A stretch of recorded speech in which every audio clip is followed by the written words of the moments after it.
Okay, so after how many takes? How many- Let's just do this.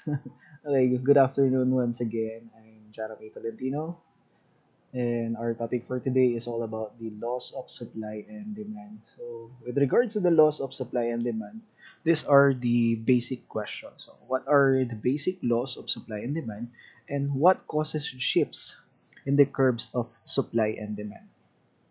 So, the law of supply and demand is a theory that explains the interaction between the sellers of a resource and the buyers for that resource. The theory defines what affect the relationship between the price of the product and the willingness people to either buy or sell the product. So generally speaking, as price increases, people are willing to supply more, that's on the part of the supplier, and demand less on the part of the buyer, and vice versa when the price falls. So we all know the law, no, with syempre yung mga discussions na rin natin and mga natutunan na natin in our high school years. Okay, so to begin with, the supply and demand, dagdagan pa natin yung ating knowledge about it. So supply and demand is how economists track the dividing of the resources and their value within the society. So makikita ninyo a tawag natin dito, there's a competition between the supply and demand, and para sa atin is actually this caricature represents that dapat magkaroon ng moment na magpapantay yung dalawa. There is actually at the start magpapantay yung dalawa, pero there is a continuous pull between the two. Why?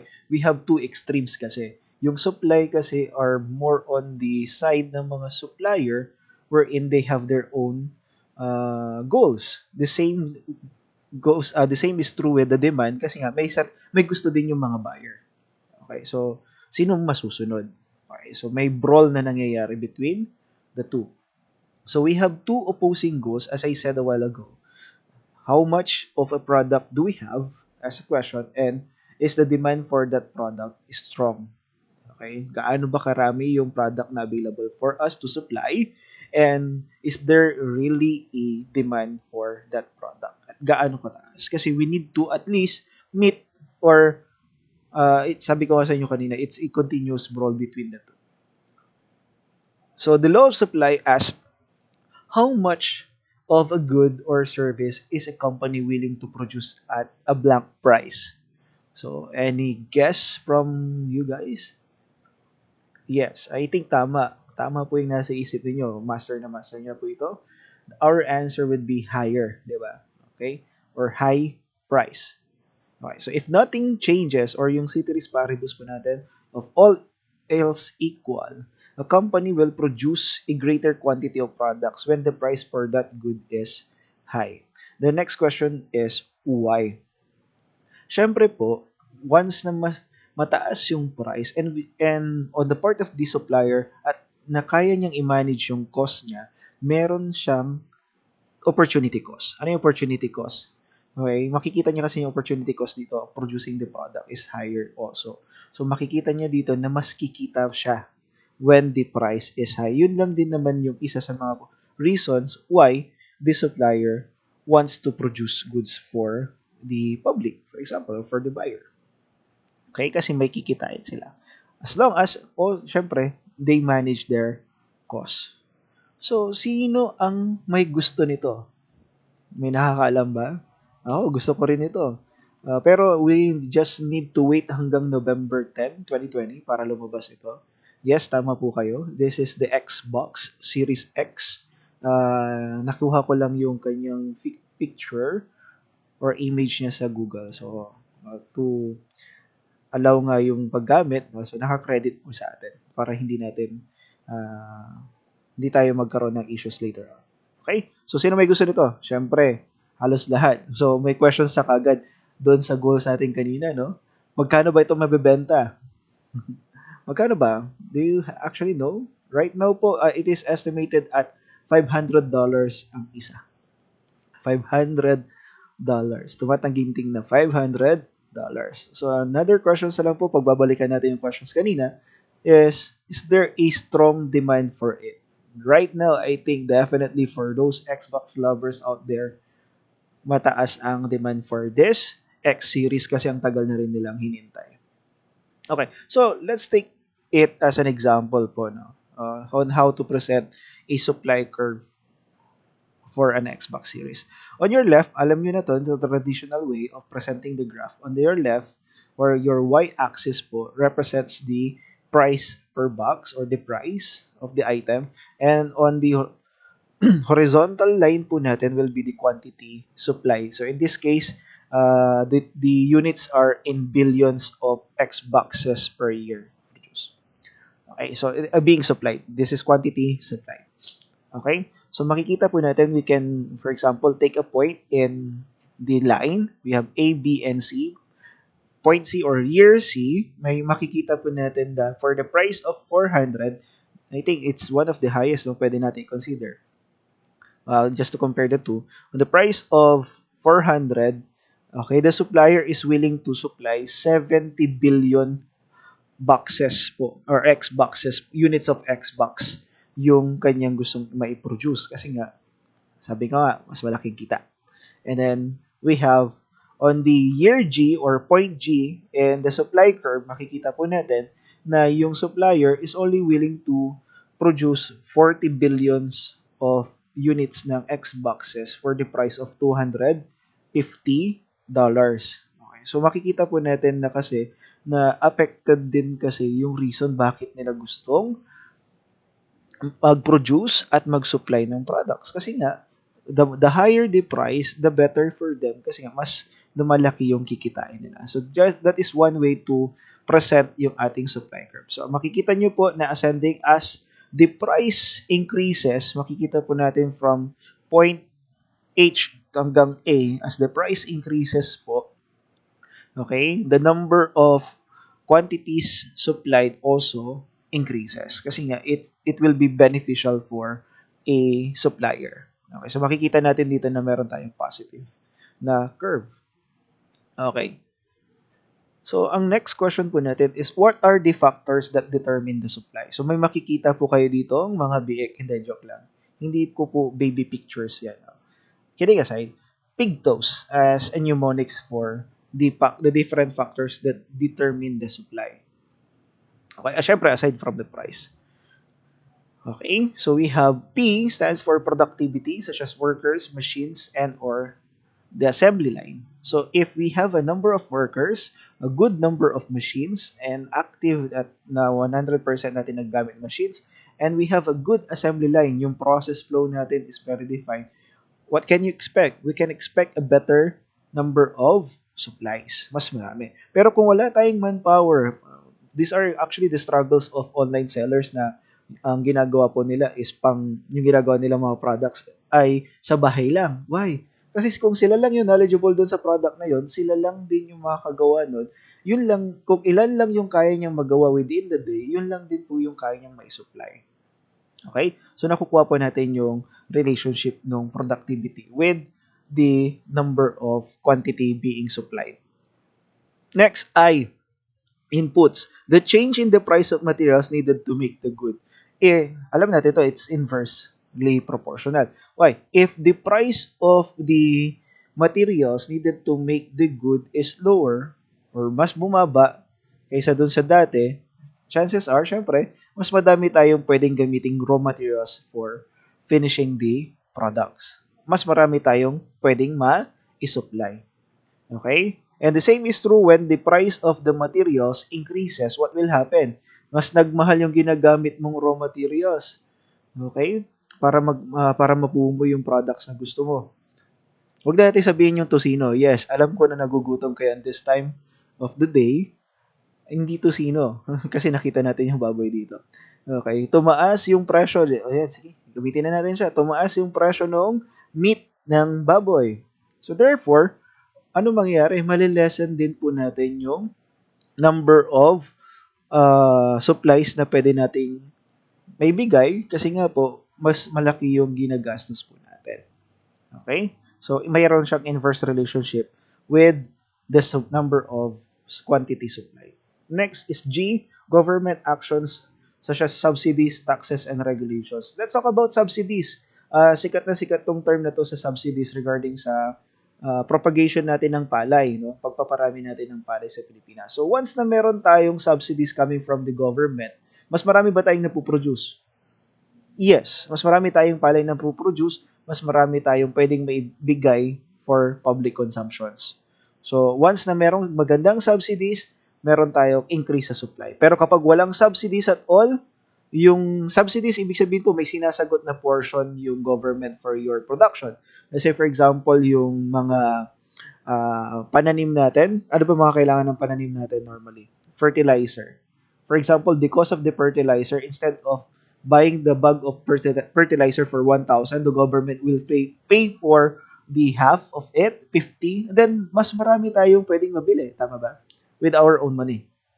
So, yun yung sinasabi niyang subsidy. Next, for the taxes. How, halimbawa, no, yung item po natin is being taxed more and more, no, kaysa dun sa in-expect natin. Ano ba yung normal na tax? Let's say, 12% yung meron tayo sa VAT. Okay. For example lang, hypothetically speaking, kung yung product natin, compare natin sa VAT at non-VAT, yung walang binabayaran na tax, kasi mga goods lang, mas alin yung mas marami tayong may puproduce? Mas malamang sa malamang, mas marami tayong mapuproduce yung mga product na walang tax. Okay? Yung mga input taxes natin. Kasi mangyayari dito, pwede nating what will happen then later doon sa taxes na yun? Pwede nating ipasa yung taxes na yun sa ating mga customer, thereby making it not appealing kasi dadagdag yun sa cost. Okay, so nakikita natin na mas marami tayong pwedeng gawin kapag yung ating product is not taxable compared to products na taxable. Kasi nga, ulitin ko, as part of the input taxes natin, pwede din natin kasing ipasa yan. Okay? Ipasa natin yung mga taxes na yan sa ultimate customers natin or consumers.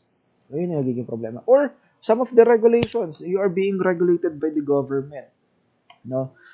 Mas mahirapan tayo. Let's say, for example, sinabi ng government na, the ceiling of the price ng product mo, let's say, for example, baboy yung benta mo, right now, magkano bang baboy? Around 280 pesos? Something like that. Okay, pag sinabi ng government na, you cannot sell it at 280 pesos. Pwede mo lang siyang maibenta at 150. 150. My gosh.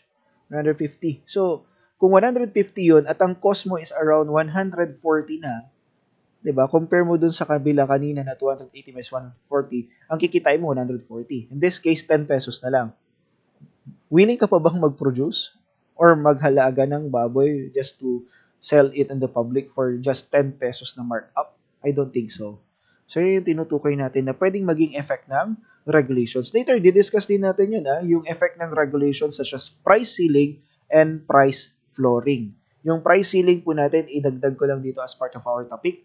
Price ceilings is the maximum amount or the maximum price that we can only sell or buy the product na binibenta. Okay? And yung price flooring naman po, yung pinakamababa. Later, may mga advantage and disadvantage siya and will have the effect on the overall supply po natin and the demand. Okay? Next, technology. Improvements in machines and productions. Okay, alam natin na mas malaki yung impact ng technology pagdating sa productions. Compare natin. Handicrafts. Handicrafts ay yung mga gawa sa kamay. Okay, na gumagamit tayo ng manpower just to produce those products. Compare natin yan sa machineries or yung gumagamit ng machines. Alin na mas marami mapuproduce?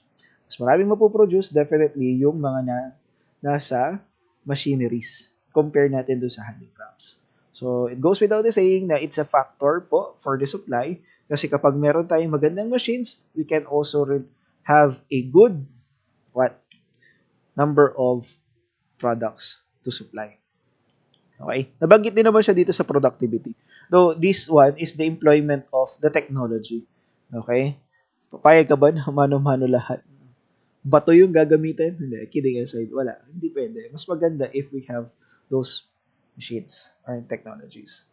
Okay? Outputs. Ayan. Price changes in other products is also one of the reasons why we have changes in our supply. Okay, ano yung mga tinutukoy nyo dito? Pwedeng mga complementary products or yung mga supplementary products. Okay? So, may mga pagkakataon na, let's say for example, complementary products is coffee and sugar or coffee and creamer. I think coffee and creamer will be more appropriate example po for complementary product. Okay. So, sino mga coffee lover dito? Tutututut, tututut, and then, coffee lover, eto po yun. Higop lang tayo. Sarap, di ba? Coffee. Okay. So, pag tumaas, ikaw yung nagsusupply ng, let's say for example, ng creamer. Okay? Ano mangyayari? Okay. Halimbawa, tumaas yung price. Okay? Yung binibenta ng 10 na kape sa market. Okay? So, we can also expect na tataas din yung syempre, tataas din yung ano natin, no? Yung kikitain natin kasi tumaas yung related product niya, alangan siya yung tataas lang.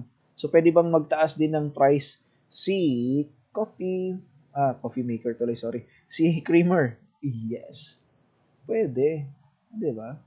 Pwede kasi nga makikiride along siya with that product. So, we can expect an increase in a complementary product once supply ng complementary product, quantity supplied for complementary product. Once na yung related complementary products niya, nag-increase din po. Okay? So ano pa? Yung substitute products naman po, halimbawa, bumaba yung value or since factors that determine, bumaba yung value ng readily available na substitute. Okay. Pag-usapan natin, sugar. Ano bang substitute ng sugar? Pwedeng honey. Okay, pwedeng honey. Halimbawa, mas mababa yung price ng honey compare sa sugar sa market. What are the chances? Chances are, mas marami ng mas gusto ngayon ng honey kasi nga mas healthy, tapos mas mura pa siya. So may opportunity ba tayo na magtaas din ng presyo on the part of the sugar? Hindi siya magandang decision, right? So, ang mangyayari, to cut our losses more, ang gagawin na lang po natin is we lessen our quantity being supplied. Di ba? Kasi nga, pag dinamihan pa natin and wala naman tayong demand for that sugar, kasi nga, yung mga tao nag-shift sa honey, wala na tayong mapagbebenta. The same is true with kapag tumaas naman yung presyo ng honey. Tayo yung may pinaka-basic na sugar lang po. Diba? So, anong gagawin natin? We can increase our quantity supply on that part naman po. Okay. Expectations or outlook of the future. Okay. Let's say, for example, itong pandemic. The very case of the pandemic now, yung question natin is there a vaccine that will be available to cure the disease, okay, or to eliminate the virus? So we are looking forward in the future. So ano nangyayari ngayon? Ang taas ng demand for a vaccine, no, against the nCoV or COVID-19. Okay? So ano nangyayari? Anong pwede natin gawin? Pwede natin gawin is to increase our quantity supply. 'Di ba? Nakikita natin in the future na marami ang bibili. So the actions po na pwede natin gawin is to increase our quantity supply. Okay, the same is true kapag nakikita naman natin in the future na bababa naman yung quantity demanded. 'Di ba? So, pwede nating anong gagawin natin? Babaan din natin yung i-supply natin kasi nga walang gagamit. And S will be the size of the industry or the number of companies in the industry. Okay? So, yung competitors, kung sobrang dami nyo, 'di ba? Sobrang dami nyo doon na industry. Malamang sa malamang, marami tayong pwedeng supplies. Okay? Malaki ang quantity supply. Pero kung kukunti lang yung tao doon sa industries na yun, syempre, kukunti lang din yung supply po natin. And I'm thinking of things na pwede mag-provide ng ganong services. Right now, with regards to home-based services, kasi Pilipino ang pinakasikat ngayon pagdating sa home-based services, no? Okay, marami tayong supply ngayon. Kasi hindi naman company to, tao siya. Okay. We supply good professional services. Yeah. Di ba dami? So, ganun. Nakikita po natin that aside from the price alone, etong mga to will also affect the quantity supplies. Tama po kayo. Tama. Okay. Next, what is the law of demand? The law of demand asks what is the willingness of consumer to buy a product at a blank price. Any guess? Well, hindi nyo kailangan ng guess kasi alam na alam nyo na to. Okay. So the correct answer is, yan. If nothing else changes, the demand of a good is greatest for consumer when the price is low. Diba? Pag mababa yung price, the better. Mas malaki yung demand natin for that product. But it's not always the case, ah. Generally speaking lang po. All else equal. Okay, so for example, parang kakaiba nito, no? Yes, Xbox pa rin tayo. Xbox Series X. November 10, 2020. Nag-advertise po si sir. Okay, so as you can see, for year A, point A, for example, no? If the price of the Xbox is at 500, makikita natin na kukunti lang yung pwedeng i-demand, no? 45 billion Xboxes lang yung ma-demand or gusto nating bilhin. Pero as we go down the price, no? Kita natin at $450, point B, ilan na po yung ating quantity demanded for Xbox? We have 50 billion. So pababa ng pababa, let's have point G. If the price is set at 250, okay, at 250, meron tayong 70 billion, okay, quantity demanded for the Xbox series. O nga pala, no, pag gagawa po kayo ng graph, no, wala po itong mga line, wala po itong mga broken line. Itong mga broken line na to is only used to parang to give you the coordinates. O paano ba gawin yung graph? Okay, so we always start with the x-axis. Okay, so we have 50 quantity demanded or 50 billion for quantity demanded at the price of 450. So itong mga to pinapakita niya lang. Kasi I think yung nagturo ako ng mga unang taon, okay, ang ginawa ko, pinakita ko lang ito para po maalaman nila kung paano ba mag-graph for a demand curve. So ang ginawa ko, to check, 50, nag-start ako dito, broken line, tapos on 450, magbi-meet sila sa gitna. And then, kung saan sila nagtamang dalawa, doon ko ilalagay yung point B. Ang ginawa naman nila, lahat na to, would you imagine? Lahat na to merong broken line. Hindi na po yung demand curve. This is only used for the discussions. Okay? So, makikita nyo po na meron tayong negative slope, pababa. Kasi nga, ano nangyayari po? As the price lowers, the quantity demanded increases. Okay? As the price decreases, okay, the quantity demanded increases. Okay? So, yan po yung sa demand curve. Sample lang po. Next, what are the factors that determine the demand? Okay, aside from syempre. Okay, so we have the price of other goods.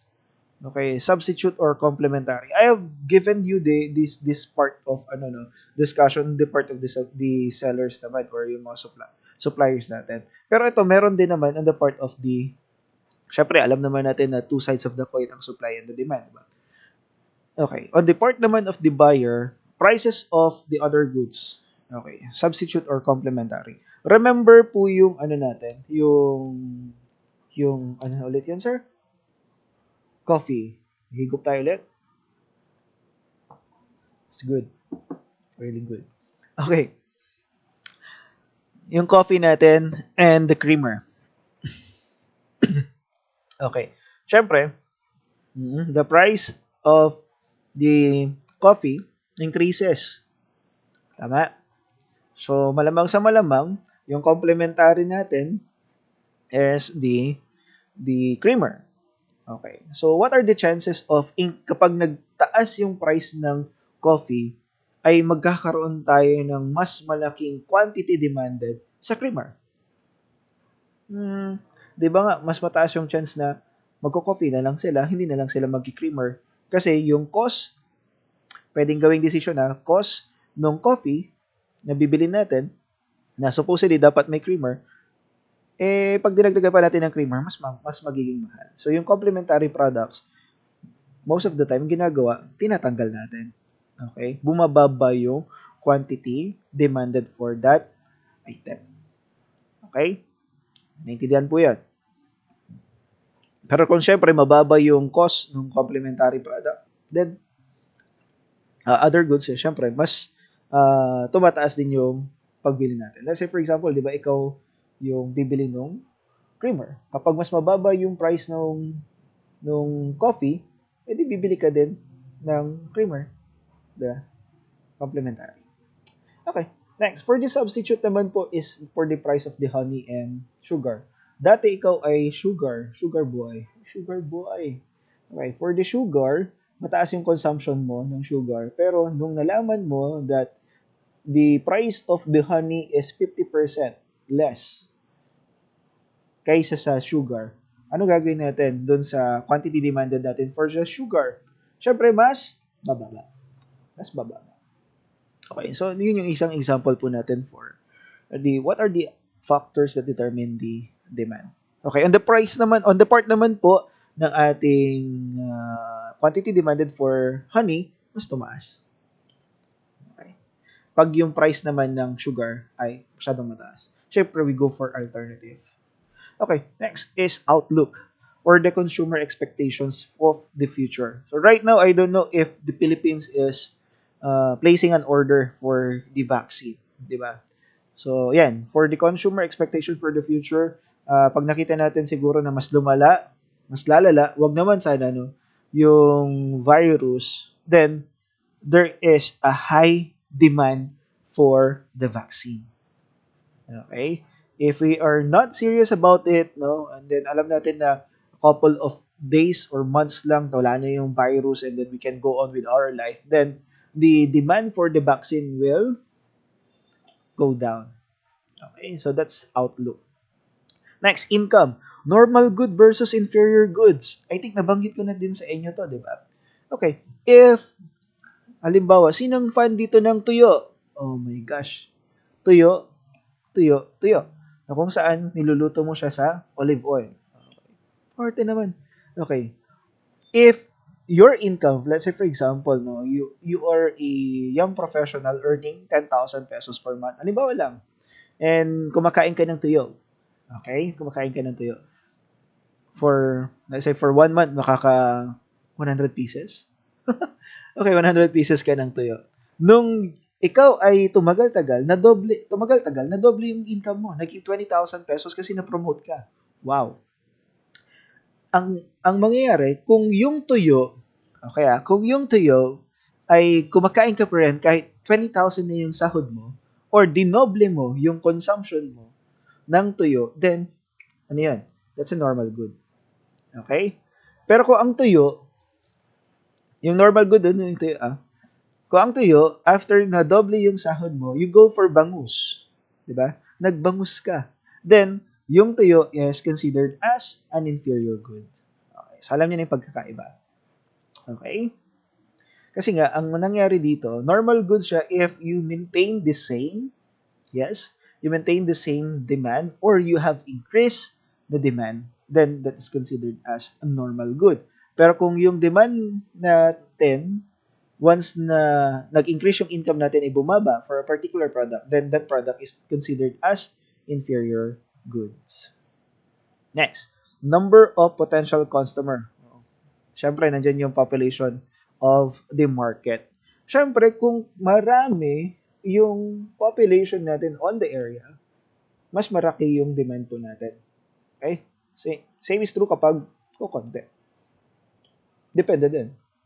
Kahit ni-segmentize natin. Kasi for example, you are operating in a exclusive, halimbawa, school na lang to. Exclusive school na para sa babae lang, and ang business mo ay gumagawa ka, let's say for example, ng basketball, basketball shirts and shorts. Do you think mas malaki ang demand for that? No. It's the other way around naman. Kasi nga, walang boys 'di ba? Wala kang market. So makikita nyo din po doon na na the number of potential customer is depending on the population or the size of the population in the market. Ilan ba yung customers mo? Next, taste, such as fads or trends, yung mga uso at mga hindi na uso. I don't know kung anong uso ngayon. Ano ba uso na ngayon? Blackpink? Okay. I think. Trends? Okay. Or TikTok na lang. So, the demand for the TikTok is very high kasi walang magawa yung mga tao. I don't know. And isa siya sa mga uso. Diba? Kailan kaya siya hindi magiging uso? Siguro kapag nag-open na yung tao, wala nang open in the sense na hindi na sila nakakulong, then maging part na siya ng fads. Okay? So, yun, yung titignan natin. So, it's a good thing na kapag ikaw ay nasa trend, yan, sabay sa uso, yan, tumataas yung demand. Okay? Next. Questions ulit. Ito yung dapat na na-discuss natin. How does a supply curves move? Kanina, if allow me to go back, no, yung mga points from A, B, C, D, E, F, G, H, these are the movements along the curve, di ba? So kapag movements along the curve yan, in the case of the demand curve, that is change in demand. Okay? Pag sinabi change in demand, the only thing that makes it move along the curve is the price, or the reason for such changes in the demand is the price. Okay, so going back. Sorry. How the supply curve moves. Okay, so makikita nyo dati na meron tayong supply 1 here goes to the right and supply 3 goes to the left. Okay, ang tawag natin dyan ay change in supply. Okay, pag demand naman ang pinag-usapan natin, that's change in demand. Okay. So a supply curve shifts whenever a factor that affects the supply of the good other than the price, yung mga nabanggit natin kanina, changes. Okay. Other than the price, changes. So if it is a change or a shift to the right, pumunta siya sa right, okay, there is an increase in supply at all prices. And if it is left, okay, there is a decrease in supply. Okay. So nakikita niyo po yung pagkakaiba ng mga terms na ginagamit ng economists. Okay, so change in supply, or in this case, change in supply, it's either shift to the right, nag-increase yung supply, or shift to the left, nag-decrease yung supply. Okay. So what factors causes a shift in the supply curve? Two reasons. A change in the production cost. Okay? So, pwedeng increase pag nag-shift to the left and decrease kapag yan ay right. Check nga natin ulit. Right increases the supply chain. Oh, well, is shift, no? Shift. Shifts ang pinag-usapan. Right increase in supply. Bakit dito iba? Again, hindi naman yung mismong supply yung pinag-usapan natin. It's the cost of production. Okay? Yung cost na tinutukoy niya, yung gagamitin nating puhunan. Okay? Yung gagamitin nating puhunan. So, not necessarily yung mismong supply. Kasi, tinignan natin parehas. Alam ko kasi na magugulan din kayo mamaya with regards to the change in the supply curve. Tama? Bakit ganun, sir? Kanina nakalagay doon, if it is in the right, there is an increase in supply. Tama? Tapos nakikita ko dito, decrease, tapos naka-right siya. That's not right. Okay, kidding aside. Bakit? Ang pinag-uusapan natin is the cost of production. Yung gagamitin mong puhunan para makapag-supply ka. So kapag nag-increase yung puhunan, let's say for example nga, no, yung palay. Okay, ang cost natin sa palay, let's say for example, is 50 pesos. Okay? 50 pesos po. Tapos naging 100. Yung 50 pesos, let's say for example, yung 50 pesos, nakaka-produce siya ng 100 na units na pwede nating i-supply. Tama? 50 pesos, naging 100. Paano kapag naging 100 pesos na siya? What do you think? 100 pa rin ba yung mapuproduce? Hindi. Kasi ang mangyayari doon, mababawasan yung quantity na pwede nating may supply kasi nga, yung cost niya na doble. So instead of producing 100 units ng palay, ang magagawa na lang niya 50. Nakuha po. So kaya nga sabi niya dito, if nag-increase yung cost of production niya, there is a there is a shift in the supply curve. Anong shift niya? Shift to the left. And that is called a change in supply. Okay, paano pag nag-decrease? Instead na 50 pesos, naging 25. O di madodoble naman yung production. What will happen? Magkakaroon tayo ng 200 na units. So nakukuha po. So magkakaroon tayo ng shift to the right. Okay, next. The role of technology in the production. Okay, pag nagkaroon ng increase in the use of technology, di ba mas napapabilis yung ating trabaho ngayon, mas napapabilis yung production natin, what will happen? Magkakaroon tayo ng shift to the right. And if it is a decrease, instead na mag-computerize ka, nagmano-mano, meron tayong shift to the left. Okay? So, maliwanag po yun, ha? Okay, scenario 1. Our Xbox factory finds out that our workers are getting 25% pay raise. Nadagdagan yung kanilang sahod. Okay, so pag nadagdagan yung sahod ng ating mga worker, madadagdagan din yung ating cost, yung labor. Diba? So, ano mangyayari? Bilang tayo. Is there a shift to the left or shift to the right? Pag shift to the left, nag-decrease yung supply. Tama? And kapag shift to the right, there's an increase in supply. Okay? So, nadagdagan? Yes. Okay, so meron tayong shift to the left. Tingnan natin. Okay, so this is the hypothetical curve na mag-represent yung Xbox kanina. And if the increase yung cost, yes. Ano nangyari? Tama po kayo. Nagkaroon tayo ng shift to the left. Kasi what will happen is, yung cost po dati will have this kind of price, di ba? Pwede nating ma-set yung price na mas mababa. Eh, kaya lang nadagdagan yung cost eh. Anong gagawin natin? Yung price, dadagdagan din natin yung price just to cover the amount of cost na dumagdag. So, ang effect, net effect niya, madadagdagan yung cost, thereby following the law of supply and demand, the higher the cost, di ba? The higher the cost, the higher the price, the higher dapat yung supply natin. So, check natin. So, increase in labor pay is equal to more production cost, then there is a decrease in the number of Xbox being supplied. Okay? Kasi nga, bakit bumaba? Yung cost kasi, di ba? Ano nangyari guys? Nabawasan yung kikitain nila. Okay? In this case kasi, sir, paano yun? Yung nag-increase nga ng di ba? Nag-increase po tayo ng this is actually a shift, a change, no? Makikita natin yan dito at this point. Okay? Try to look at this. Kasi, sir, paano pag yung sinabi mo, hindi, tumaas yung price, di dapat tumaas din yung supply. Try to look at this. Okay? Let's have this point. I don't know kung makikita nyo to, yung cursor ko. Pero, tingnan nyo po yung point na nakakulay blue. Yung point na nakakulay blue, so we have 40 billion quantity supplied and at the price of $250. Okay? So makikita nyo po na yan yung point natin on the supply 1 kanina. At the price of 250, the supplier is willing to produce 40 billion Xboxes. Pero right now, since nagkaroon tayo ng shift to the left because of the increase in the labor pay, tingnan nyo ngayon, nasa na yung pangalawa nating supply? Nandun na At the price of $250, nasa na siya banda? Nasa, I think, 5, 10, 15, 20, supposedly. Pwedeng nasa 10? Yes.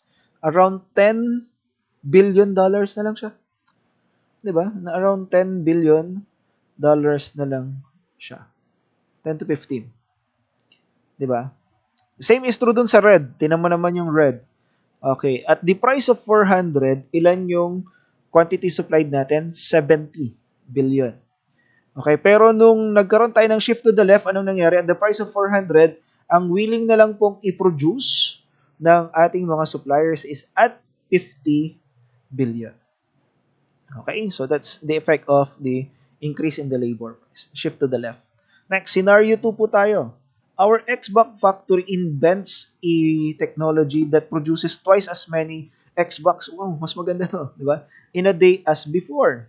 What will happen to this to supply curve? Okay, naka-invento daw ng technology. Mas marami daw na nagagawa niyang Xbox. Alam na natin to, there will be a shift to the right.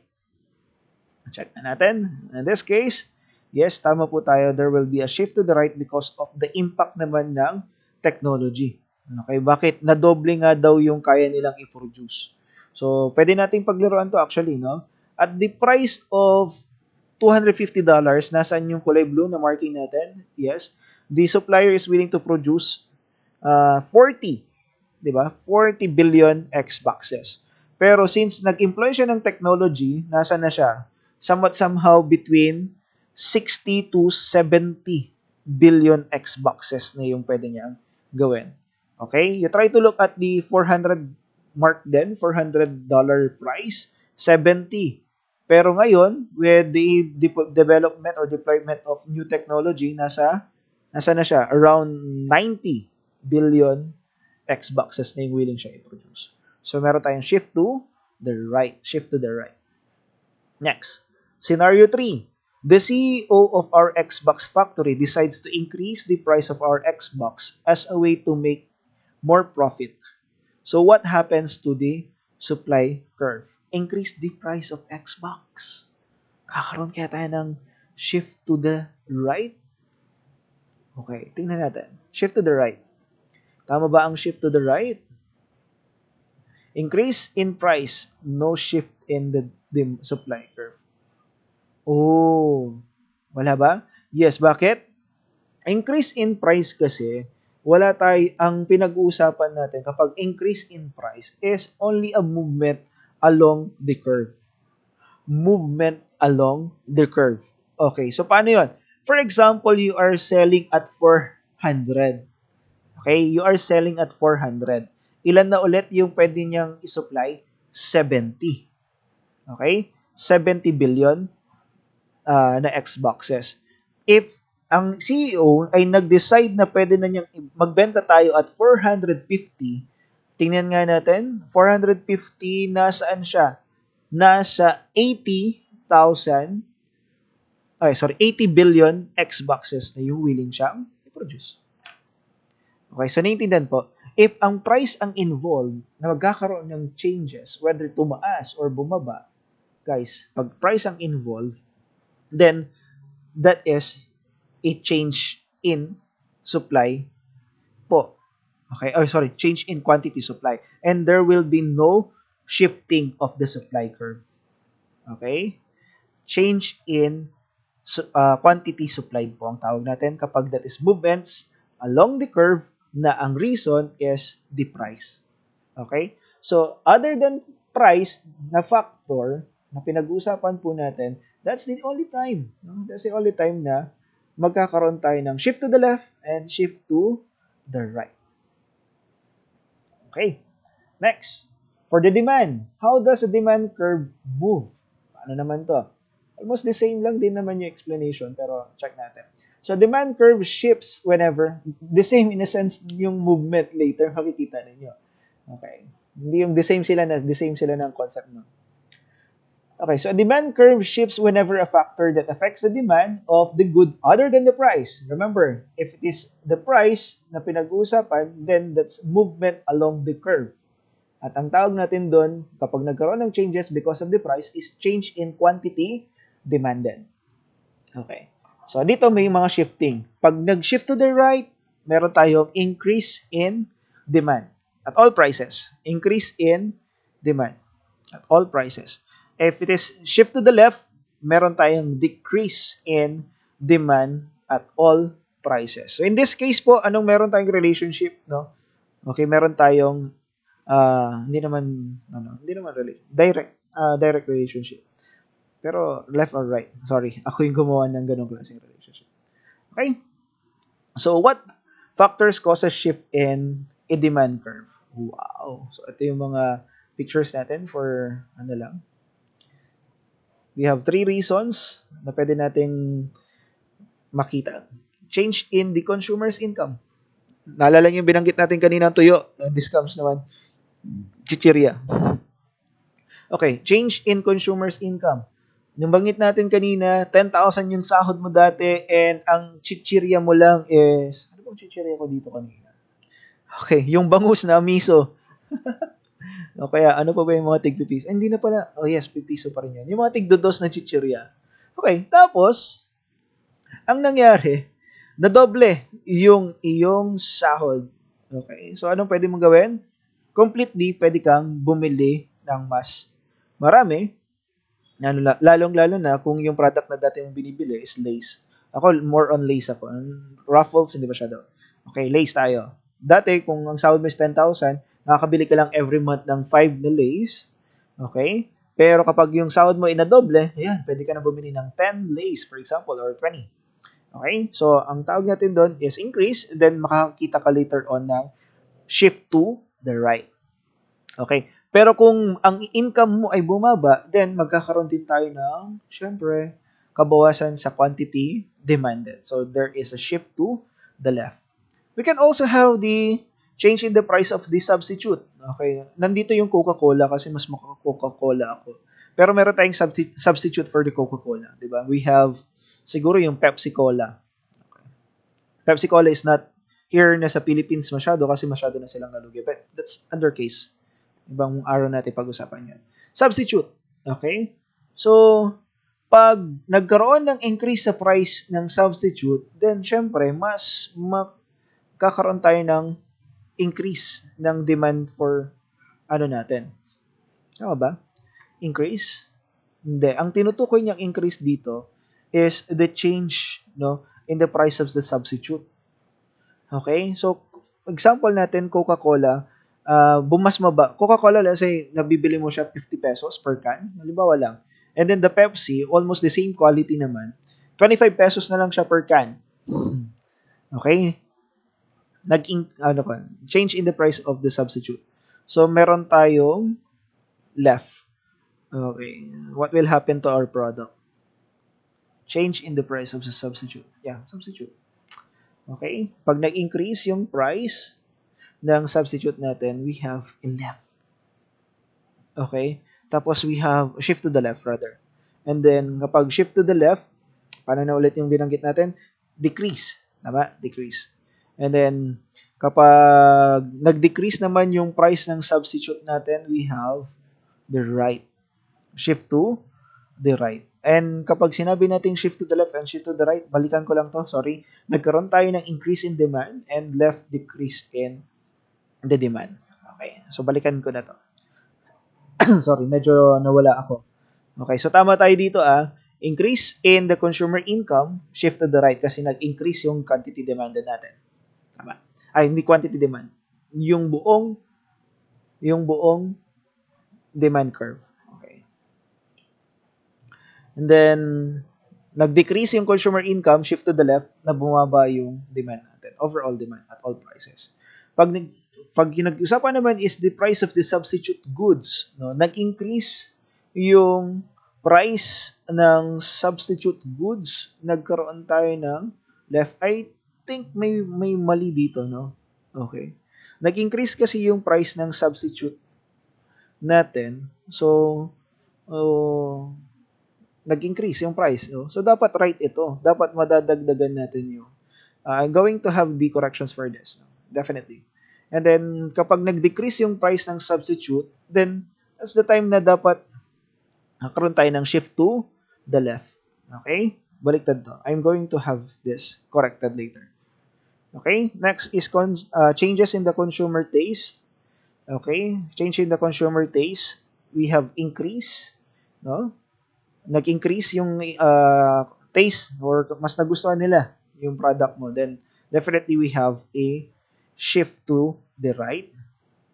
And kapag bumaba, hindi na nagustuhan kasi paulit-ulit na, then we can experience a shift to the left. Okay? So, scenario 1, neighboring factory that produces Xbox games drops their price as part of the late winter sale. Anong gagawin natin? Mas mura?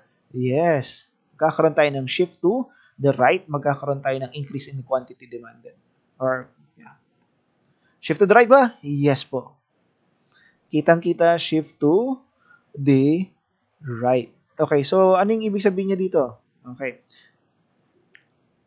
Nagkaroon siya ng discount lang, no? Okay, kung titingnan mo, yung D1 natin, dapat may mark dito na D1. The quantity demanded for a $450 na Xbox is 50. Okay? 50. Okay?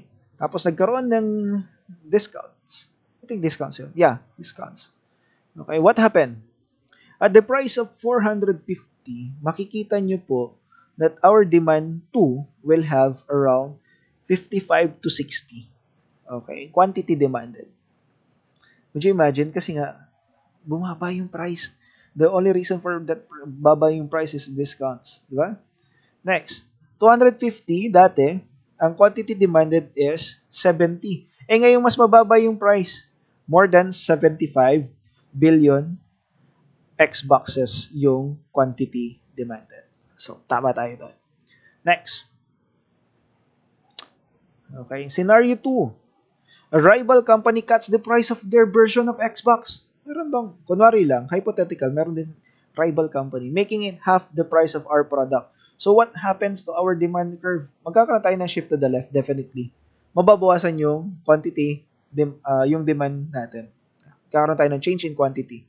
Not change in quantity demanded kasi as I say a while ago, di ba? Pag quantity demanded, we are talking about the movements along the curve lang. And the reason is the price.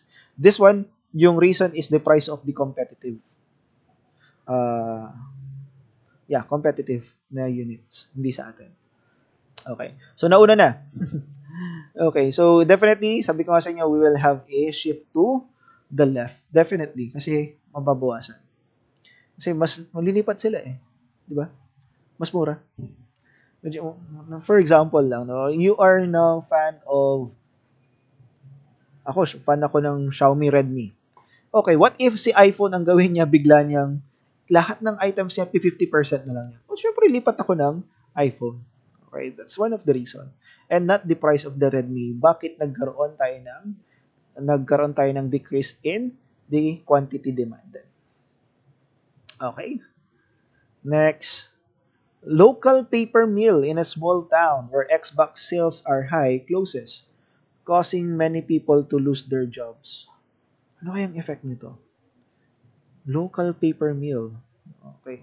So, yung mga tao, okay. Mga tao, wala nang pambili.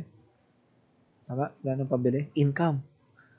Okay. Wala silang pambili. What will happen? Shift to the left. Let's see. Definitely shift to the left. Walang pera eh. Next, equilibrium. I think definitely you understand the concept of the equilibrium.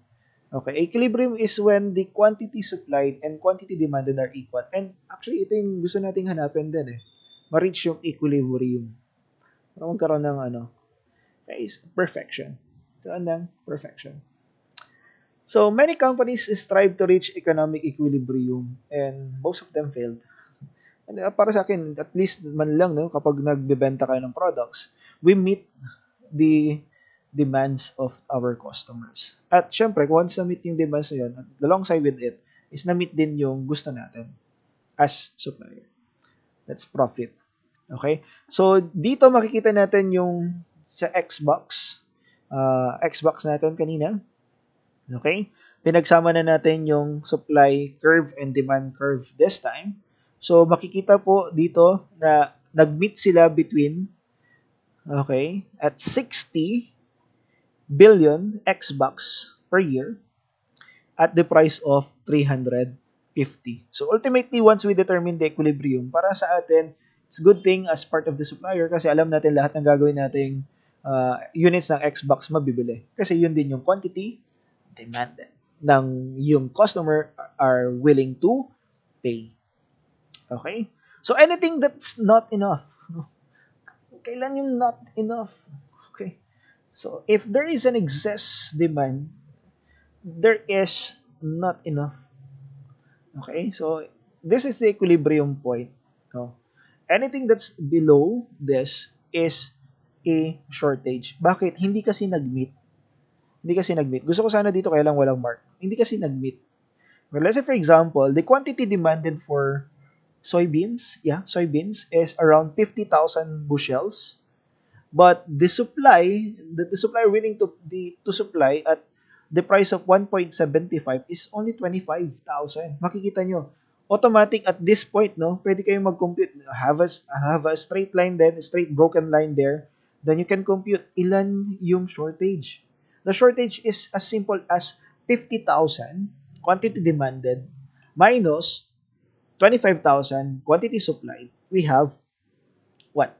25,000 shortage. Well, actually, pwedeng mag-start ka sa supply kasi shortage yung pinag-uusapan. Yung 25,000 na ganun na computations, 50 minus 25 is excess demand. Pero kapag shortage yung pinag-uusapan, that's supply minus demand, that's 25 minus 50, kaya meron tayong shortage. So excess demand is when the quantity demanded exceeds the quantity supplied at the given price. So all you need to do to compute, have a straight broken line. Straight broken line. Yeah. Straight broken line. Okay, also known as a shortage. And when this happens, price tends to rise until equilibrium is stored. Increase tayo. Okay? Para magkaroon tayo ng meeting between the two. Kasi hindi pwede, no? Customers will also need to sacrifice something. They need to increase what they need to pay para ma-meet yung number of units na gusto nilang mabili. Okay? So, black markets will be available para doon. And, syempre, black markets magbibigay ng additional units. Syempre, at this price, tataasan nila. Diba? Ikaw naman, na customer, bibilin mo na kasi may hinahabol kang quantity. Or we can do rationing. Diba? Okay. And then, it can only go to violence then. Diba? Ang dami ng demand, as kukunti ang supply, then much more likely than that, magkakaroon tayo ng violence. So, these are the actual pictures from 1920s na magpe-present na kulang yung mga quantities para sa customers natin. In 1973 also, we have this picture. Sorry, no gas. Ang dami-daming sasakyan pero they cannot give the number of supplies. May shortage. Okay. How about supplies? Naman ang pag-gusto naman. Sobra. Excess supplies. So, paano lang natin yun kukumputin? At any given point, above the equilibrium point, let's say for example, $3. Okay, this is the supply at 40,000. Tapos we have the demand at 20,000 bushels of soybeans. There is what? Excess supply. Kasi 40,000 yung sinupply, pero ang demand lang for that soybeans is 20,000. So, meron tayong surplus. So, excess supply is when the supplied excess quantity demanded at a given price. And also known as surplus. Hindi yan yung surplus ng Pilipino, kasi, natawa ako. Pag surplus labatan, yung damit. Wow, ganda ng damit mo, bago. Hindi, surplus labatan. Anong surplus? Okay, we sometimes, tawag dito, interpret yung surplus as local. Hindi naman local. Low quality. Surplus is excess supply. Kaya siguro, surplus, low quality kasi nabili ng mura. Bakit? Ano bang gagawin natin kapag may surplus? Ito, when this happens, prices tend to fall until the equilibrium is restored. Okay? Pag nabili kasi ng surplus yan, sobra, tendency para maibenta, anong gagawin? Babaan yung price. At hindi porket mababa yung price, mababa yung quality. As the Filipinos saying, surplus labatan. Ay, hindi. Pangasinan yun. Labatan. Okay, so there is a little resale value and lack of consumer interest kasi nga, mahal eh. Diba? So, kung bibigay mo sa akin yan, mas mababa yung presyo, thereby making it worthless. Kasi that's above what is quantity demanded. Okay? So, one good example is this one. Sino nag-aalaga ng... Oh my gosh. Pet rock. Pet rock.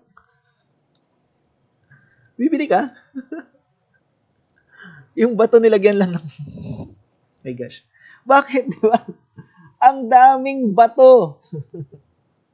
Bato, pick, pet rock. Bibili ka? Gawa ka na lang. So, naiintindihan nyo na po yung point. Making it worthless kasi sinong bibili? O kung meron mang bibili niyan, ang daming supply. Kayo nang humusga. Pet rock. Pet rock. Okay, eto, sa panahon din natin ito. Applicable pa ba to? Disco music.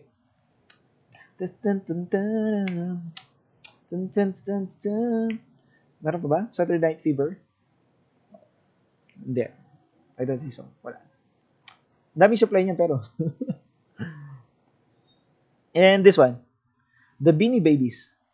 Bumili din ba kayo nito? The things that you can get. Ako hindi. So yun, making it worthless kasi nga ang daming supply. Once na oversupply yan, tendencies, kailangan niyang ibaba yung price para may dispose. Okay, I think that's all for today. I thank you very much. Thank you, Lord. Thank you. Kung ikaw ay nakikinig, then you are certified. #future CPAs. Thank you po sa pakikinig and see you on the next one. Bye. Paano pindutin to? Stop. My gosh, paano i-stop to?